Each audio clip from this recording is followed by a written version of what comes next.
Welcome back to another episode of Landscape and Garden Secrets, tips from the pros at Sterling Landscape. Today is our last episode, so we're going to take you to the end of the spring season, the beginning of summer, by teaching you how to put together your vegetable garden. So we're going to take you through the basics as far as what to do with your garden, to get it cleaned out, compost it, plant it. And we'll also talk about some of the insects and diseases that are most common problem. I'll help you diagnose them and fix them before they take your crop. So we'll be right back after this. Landscape and Garden Secrets, tips from the pros at Sterling is brought to you by Basilite Concrete Products, working with you to increase your home's livability for entertaining and relaxation. Idaho Patio, your premier source for outdoor living products and services. Idaho Patio, going above and beyond. Cloverdale Nursery, providing sod, turf, grass plants, trees, and shrubs to the Treasure Valley area. International Stone, the premier provider of natural stone from all 50 states and the world. Silverline Systems, concrete beautification and home organization.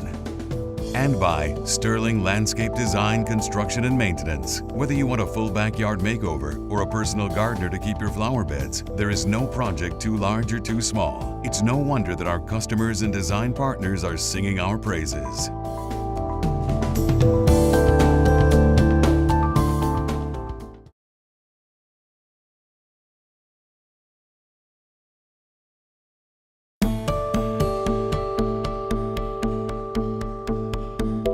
So we need to prep this bed. It's just about ready to get planted, but we're going to take off some of the debris that's on top and try to get a hold of some of the clover that has taken root. And so we're going to do that by loosening up the soil for the clover, and hopefully that will expose the roots enough so that we can start to grab them out of there.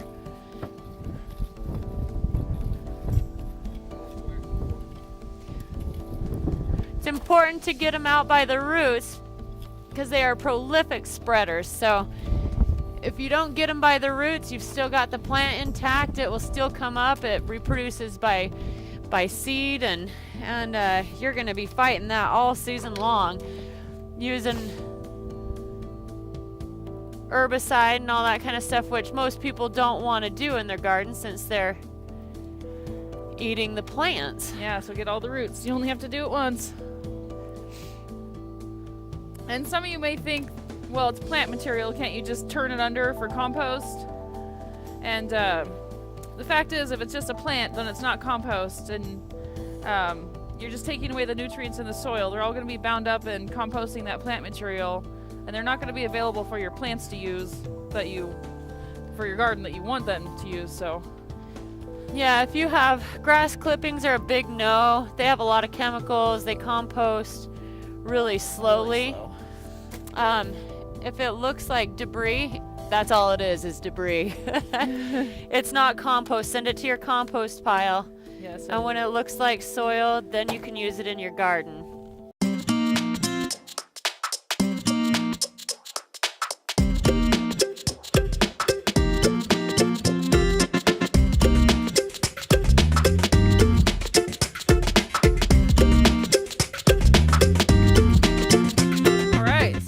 The bed turned over.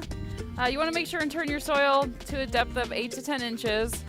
Give the roots a nice aerated soil to grow into. We're going to top dress with probably 3 inches of compost. Mix that in there, smooth it out, get a nice flat, fluffy soil, and then we'll show you how to plant. So we are going to use compost. And you want to make sure that it's a good quality compost that's actually composted, not just straight manure that you got from the local farmer. Too much of that will burn your crops and really not do you any good.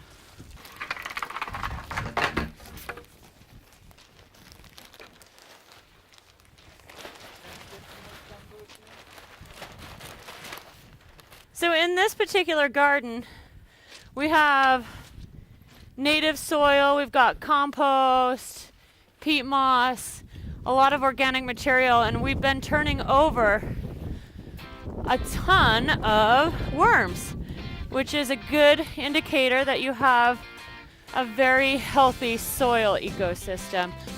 One of the benefits of having worms in your soil is that they eat the organic matter, and what they deposit out the other end is natural compost. So in effect, you have established an ecosystem where you're going to have a constant influx of nutrient-rich compost from the worms. So there's lots of different composts that you can buy. I guess it's just personal preference. My personal preference is chicken poop. I've always had the best luck with that. You can buy it anywhere. The other thing that you want to keep in mind if you're building a raised garden is that you want to use some wood that isn't treated with harsh chemicals. You don't want those chemicals leaching into Don't your use soil. railroad tie. No railroad ties. That's probably the biggest one, but what it'll do is leach all the chemicals back into the soil. It'll be uptaken by your plants. So be careful about the materials that you use. Make sure they're not treated with harmful chemicals. I think we're pretty smart about that these days, and I think there's a lot of options available to you. And this one, I don't know if you can see in here, after they built this raised bed, they lined it with weed fabric to keep the soil from coming out and keep the wood lasting longer. So that's a good tip for building your raised bed. All right. I think we're ready to I plant. think we're ready to plant too.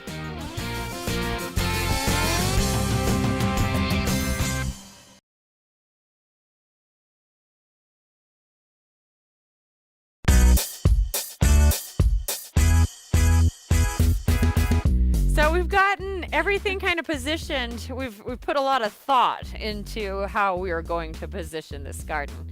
And our factors were sprinklers and sunlight, sun tolerance for the plants, Yes. space, And how big they're gonna get. what we have next to us, and you know, where we want things. This is a walkway over here, so we don't want to flood this side. This guy is a bit of a cascader or a climber, and so we put him over outside of the walkway into the harvest area where not a lot of people are going to have to go. So with that being said, we'll kind of get started planting, and we'll show you a little bit more about how we selected the place for each of these. All right, so we're going to start with the peas here, and follow the directions on the back of these packages. Planting depth is 1/2 inch. They want you to thin to 8 inches to 12 inches between each plant. They like full sun. Their height is 5 or 6. These are a vining crop, and it's 70 days to maturity. And so we're going to go ahead and get started. 1/2 inch is the magic number for depth. Yep. And general rule of thumb is pay attention to your seed size. Plant it 1.5 times that deep into the soil. If you don't have directions, you just have a seed. And also, everywhere that you plant a seed, you want to do 2 to 3 seeds per hole to make sure that you get some that germinate. So do we want to do like a pile in the center and then spread them out? Or what do we want to do? I say do them at the poles. Okay. So I'm going to do a couple seeds per pole here. And then remember, they'll thin them out as they grow. We just want to make sure that we get a plant growing everywhere we put seeds. So you increase your chances. And I am sticking in a couple of bamboo stakes. We're going to plant a couple seeds at the base of each one of these, and these will act like a trellis as well. We have enough seeds, so we might as well use what we've got available. And they might have a pea plant growing in their rocks over here.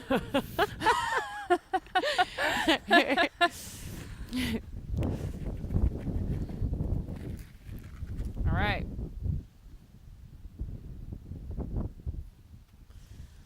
Lightly tamp your soil. Make sure that they're in contact with the soil. This isn't a serious pressing compaction thing, just a nice little pat. And now we've got the tomatillos. And we're going to go ahead and use a tomato cage to stake these babies up. And remember to do your tomato cages as you plant. Don't wait until they're too big or it's Don't do it tomorrow. gonna be. Do it now. Do it now. Sir, give it a nice compaction there. Don't forget to hang on to your plant tags.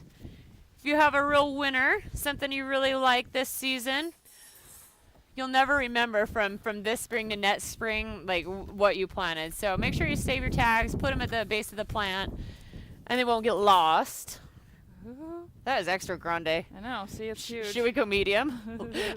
Less grande? Maybe a little less grande. How about this one?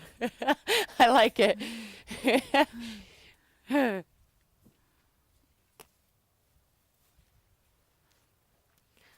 So I'm digging deeper than I need to, but I'm also backfilling just to make sure that the roots have a direct and immediate, easy way to spread themselves out and flourish. Matching one for the next. Peanut.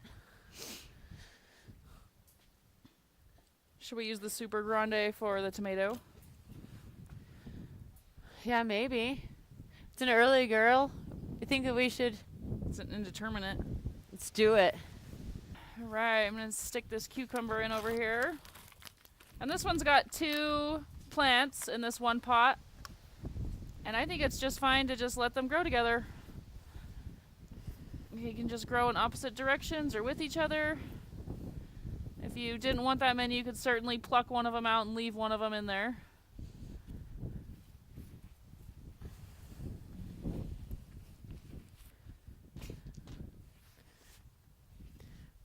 All right, and while she's digging the pepper hole, I'll just do a little bit of a tutorial on tomatoes here. When you plant your tomato, the tomatoes will actually grow roots out of their stem. So you want to bury the tomato. I'm just going to pluck off these lower branches. And I'm actually going to bury this tomato up to this branch into the soil. And that's, they like lots of water, so that's going to help them grow more roots and drink more water and just be an overall healthier plant that way.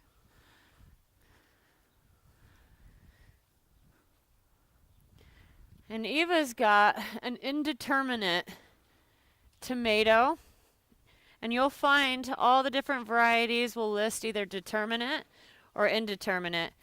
And what that means is indeterminate means that they're not genetically coded to stop growing at a certain height. And so when you have a determinate, it'll often tell you the size that that tomato will reach at maturity. Indeterminate means they're going to keep growing until we get our first frost, or second if you're lucky. The peppers are sturdy enough that they don't need a cage. They don't often get tall enough or top heavy. Their stems are pretty sturdy and able to support themselves.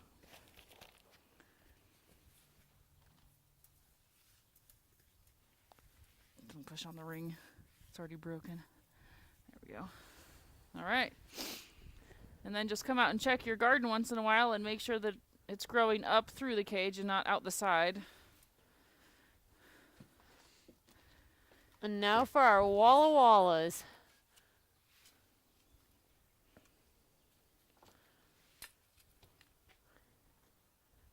Onions are called sets, and what that means is they've got a lot of seeds started. And so you're going to have several plants in here. And when you're planting them, usually when they're a little bit smaller than this, they're a little bit easier to divide.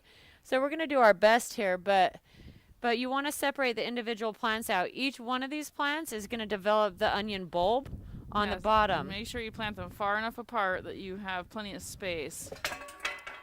And this is, we need to set these 5 to 6 inches apart. And it says 3 to 4 feet apart, but I don't see any sense in that. No.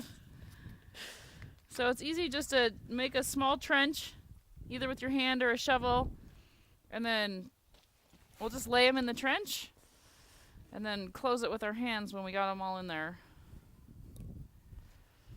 And while your onions are growing, if you need green onions for your baked potato, we'll say, you can come out and snip the tops of these babies off and use them for dinner.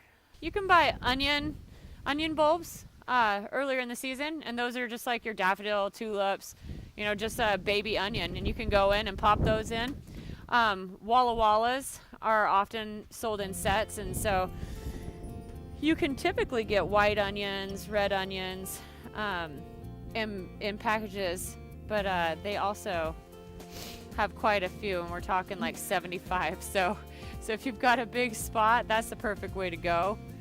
Even though these are Walla Walla onion sets, they may not taste quite as delicious as the ones maybe in the store. Washington has a kind of a unique microclimate up there where these were grown.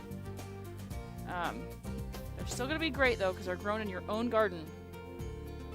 Another thing to keep in mind when you are planning out your garden, if you have sweet peppers and hot peppers,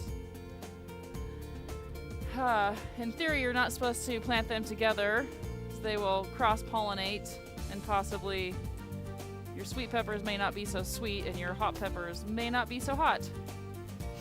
So garden is small, it's kind of inevitable, but if you have a bigger space, spread them out as much as you can. Sweet section, hot section. And finally, we're gonna do the marigolds. Thank you. To maybe help with some insects, mostly to look pretty. We're not quite sure if this is a fable or if it actually works. I have seen earwigs chomp on these, but a lot of people swear by it. And if for Not no gonna other hurt. yeah, if they're in here for no other purpose other than to bring a little color to your garden and help it look pretty, that's fine with us.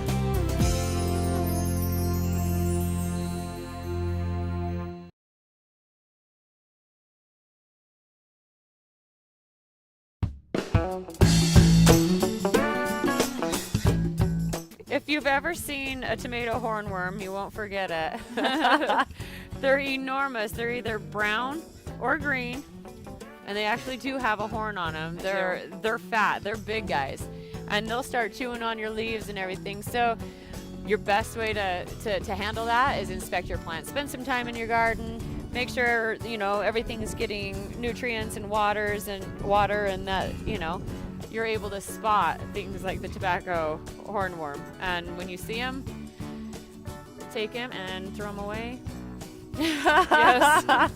They're not squishing size. We'll No. just say that. A lot of times with Roma tomatoes, Yeah, You you'll have- get that brown yeah. spot on the end. It Mhm. looks like the bottom of your tomatoes rotting off, and that's called blossom end rot. And what that is a calcium deficiency. there's been some tests out that say don't fluctuate your water. Make it consistent. Periods of wet followed by dry, followed by wet, followed by dry really provoke that. Another one is your squash bugs. Uh-huh. Those are pretty common pests. I don't know how well the organic stuff works. My best. By organic, do you mean hand picking them off Yes. and putting them in a bucket of water? Yeah, the best way is just hand pick them off. it really is. It really is. They hide under the bottom of the leaves. So in the morning, you can go out, check them out.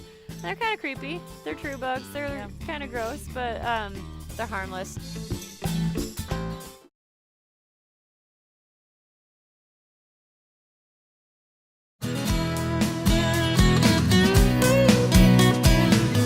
So welcome back. As we promised, we're going to take you back to the final stages of our landscape remodel. If you remember, we started in February, and it was mud and mess.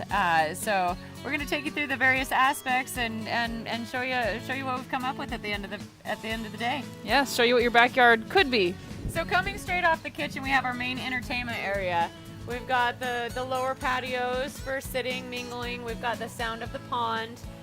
We've got a nice area to come out here. We've got a dining space and an outdoor kitchen with a beautiful pergola over the top. Evenings. Family fire pit.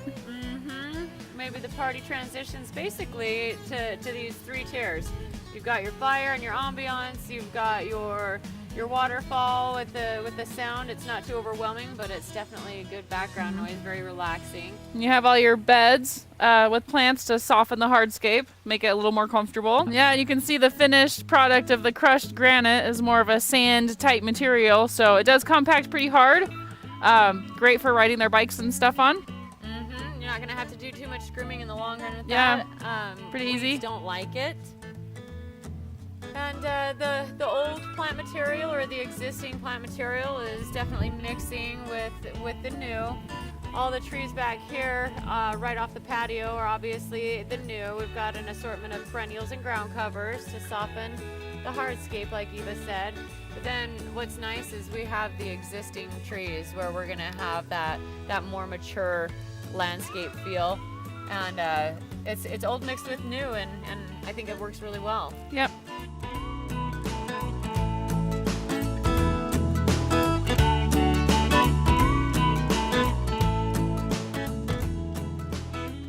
We're here with the question of the week, and the question this week is from Penny in Pocatello, and the question is, when should I put down bill bug preventer? Your window for bill bug prevention, to prevent them from doing the damage that they've done in the past, is actually from mid-May to mid-June. So if you had bill bugs last year and you had a scum treat or that you noticed the damage, give us a call. It's time to put down the preventative measures so that you kill the grubs, which are burrowing underneath and Eating off the roots. Yeah, snipping the shoots from the roots, and that's what causes those big patches of grass that looks like it's dry. And if you wait until you actually see the damage, it's too late. Which is going to be when it gets hot outside. So if you had bill bugs in the past and they've been a problem, it's time to put your bill bug killer down in the next couple, 2-3 weeks. Thanks for watching our final episode, and thanks for joining us throughout the whole season. We really hope that you learned something from our show and you have some tips to help you along in your own garden. Thanks again. We hope to see you again soon. Landscape and Garden Secrets, tips from the pros at Sterling is brought to you by Basilite Concrete Products, working with you to increase your home's livability for entertaining and relaxation. Idaho Patio, your premier source for outdoor living products and services. Idaho Patio, going above and beyond. Cloverdale Nursery, providing sod, turf, grass plants, trees, and shrubs to the Treasure Valley area. International Stone, the premier provider of natural stone from all 50 states and the world. Silverline Systems, concrete beautification and home organization. And by Sterling Landscape Design, Construction and Maintenance. Whether you want a full backyard makeover or a personal gardener to keep your flower beds, there is no project too large or too small. It's no wonder that our customers and design partners are singing our praises. Hi, welcome back to Sterling Landscape and Garden Show. Sorry. What I usually do is I just say, John, this is broken. Try? Or no Levon. No. Aw, Joe. Am I done? Am I done?